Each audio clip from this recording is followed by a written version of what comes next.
राम नाम सत्य है। एक संत महात्मा श्यामदास जी रात्रि के समय श्री राम नाम का जाप करते हुए अपनी मस्ती में चले जा रहे थे। जाप करते हुए वे एक गहन जंगल से गुजर रहे थे। विरक्त होने के कारण वे महात्मा बार बार देशाटन करते रहते थे। वे किसी एक स्थान पर अधिक समय तक नहीं रहते थे। वे ईश्वर नाम प्रेमी थे, इसलिए दिन रात उनके मुख से राम नाम जप चलता रहता था। स्वयं राम नाम का जप करते तथा औरों को भी उसी मार्ग में चलाते। श्यामदास जी गहन जंगल में मार्ग भूल गए थे, पर अपनी मस्ती में चले जा रहे थे कि जहाँ राम ले चले वहाँ दूर अंधेरे के बीच बहुत सी दीपमालाएं प्रकाशित थी। महात्मा जी उसी दिशा की ओर चलने लगे। निकट पहुंचते ही देखा कि बट वृक्ष के पास अनेक प्रकार के वाद्य यंत्र बज रहे हैं। नाच गान और शराब की महफिल जमी है। कई स्त्री पुरुष साथ में नाचते कूदते हंसते तथा औरों को हंसा रहे हैं। उन्हें महसूस हुआ कि वे मनुष्य नहीं प्रेत आत्मा है। श्यामदास जी को देखकर एक प्रेत ने उनका हाथ पकड़कर कहा, ओ मनुष्य, हमारा राजा तुझसे बुलाता है, चल। वे मस्त भाव से राजा के पास गए जो सिंहासन पर बैठा था। वहाँ राजा के इर्द गिर्द कुछ प्रेत खड़े थे। प्रेतराज ने कहा, तुम इस ओर क्यों आए? हमारी मंडली आज मस्त हुई है, इस बात को तुमने विचार नहीं किया?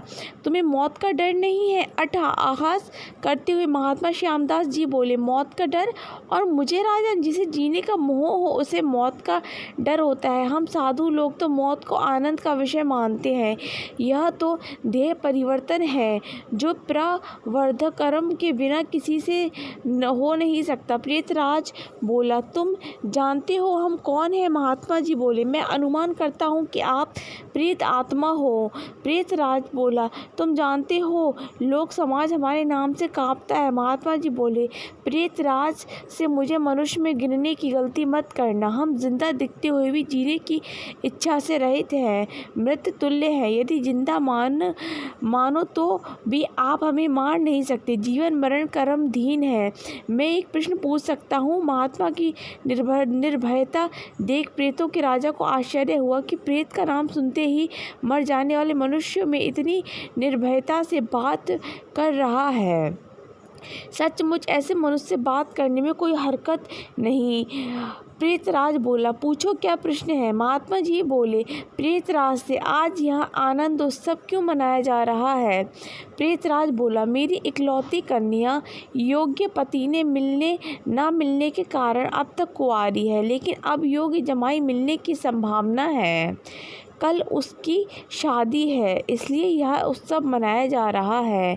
महात्मा हंसते हुए बोले, तुम्हारा जमाई कहाँ है? मैं उसे देखना चाहता हूँ। प्रेतराज बोला, जीने की इच्छा के मोह के त्याग करने वाले महात्मा, अभी तो वह हमारे पद प्रेत योनि को प्राप्त नहीं हुआ है। वह इस जंगल के किनारे एक गांव के श्रीमंत धनवान का पुत्र है। महादुर्चारी होने के कारण वह इस वक्त भयानक रोग से पीड़ित है।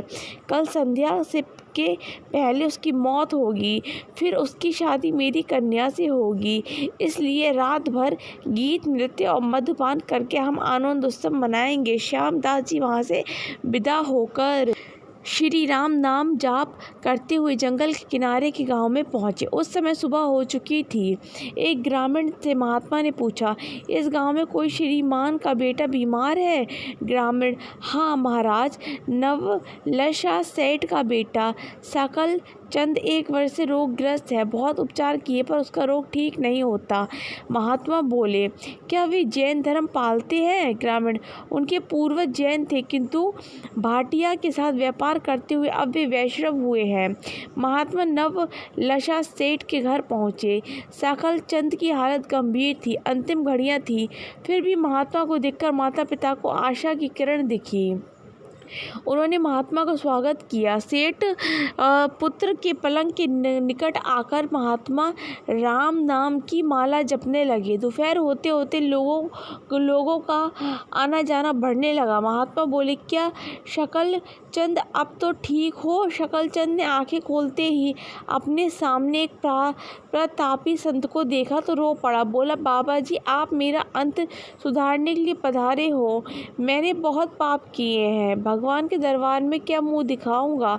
फिर भी आप जैसे संत के दर्शन हुए हैं, यह मेरे लिए शुभ संकेत है। इतना बोलते ही उसकी सांस फूलने लगी, वह खांसने लगा।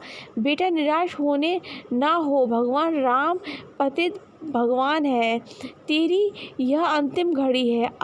अब काल से डरने का कोई कारण नहीं है। खूब शांति से चित्तवृत्ति के तमाम वेग को रोक कर श्री राम राम के जप में मन को लगा दे। राम नाम जप में लगा जा। दिन ढलते ही सकलचंद की बीमारी बढ़ने लगी। वेद हकीम बुलाए गए, हीरा भाग्य भस्म आदि कीमती औषधियाँ दी गई, किंतु अंतिम समय आ गया। ये जानकर महात्मा जी ने थोड़ा नीचे झुककर उसके कान में राम नाम लेने की याद दिलाई। राम बोलते उसके प्राण पखेरु उड़ गए। लोगों ने रोना शुरू कर दिया। शमशान यात्रा की तैयारी होने लगी। मौका पाकर महात्मा जी वहाँ से चल दिए। नदी तट पर आकर स्नान करके नाम स्मरण करते हुए वहाँ से रवाना हुए। शाम ढल चुकी थी। फिर वे मध्य रात्रि के समय जंगल में उसी बट वृक्ष के पास पहुँचे। प्रेत समाज उपस्थित था। प्रेतराज सिंह सिंहासन पर हताश होकर बैठे थे। आज गीत नृत्य हास्य कुछ न था। चारों ओर करुण आक्रंद हो रहा था। सब प्रेत रो रहे थे। महात्मा ने पूछा, प्रेतराज, कल तो यह आनंद उत्सव था, आज शोक समुद्र लहरा रहा है, क्या कुछ अहित हुआ है? प्रेतराज, हाँ भाई, इसलिए रो रहे हैं। हमारा सत्यानाश हो गया। मेरी बेटी की आज शादी होने वाली थी, आज वह कुंवारी रह जाएगी। महात्मा, प्रेतराज, तुम्हारा जमाई तो आज मर गया है, फिर तुम्हारी बेटी कुंवारी क्यों रही? प्रेतराज ने चिढ़कर कहा, तेरे पाप से। मैं ही मूर्ख हूँ कि मैंने कल तुझे सब बता दिया। तूने हमारा सत्यानाश कर दिया। महात्मा ने नम्र भाव से कहा, मैंने आपका अहित किया, यह मुझे समझ नहीं आता। क्षमा करना, मुझे मेरी भूल बताओगे तो मैं दोबारा नहीं करूँगा। प्रेतराज ने जलते हृदय से कहा, यहाँ से जाकर तूने मरने वाले को नाम स्मरण का मार्ग बताया और अंत समय में भी राम नाम कहलवाया। उससे उसका उद्धार हो गया और मेरी बेटी कुंवारी रह गई। महात्मा जी, क्या सिर्फ एक बार नाम जप लेने से वह प्रेत योनि से छूट गया? आप सच कहते हो? प्रेतराज, हाँ भाई, जो मनुष्य राम नाम जाप करता है वह राम नाम जाप के प्राप्त प्रताप से कभी हमारी योनि को प्राप्त नहीं होता। भगवान राम नाम जाप में नर को धारणी शक्ति है। प्रेत के द्वारा राम नाम का यह प्रताप सुनकर महात्मा जी प्रेम आश्रु बहाते हुए समाधि में लीन हो गए। उनकी आंखें खुली तब वहाँ प्रेत समाज नहीं था। बाल सुंदर सूर्य की सुनहरी किरणें बट वृक्ष को शोभायन कर रही थी। यदि आपको यह स्टोरी पसंद आए तो प्लीज़ वीडियो को लाइक करें, शेयर करें और हमारे चैनल को सब्सक्राइब करना ना भूलें।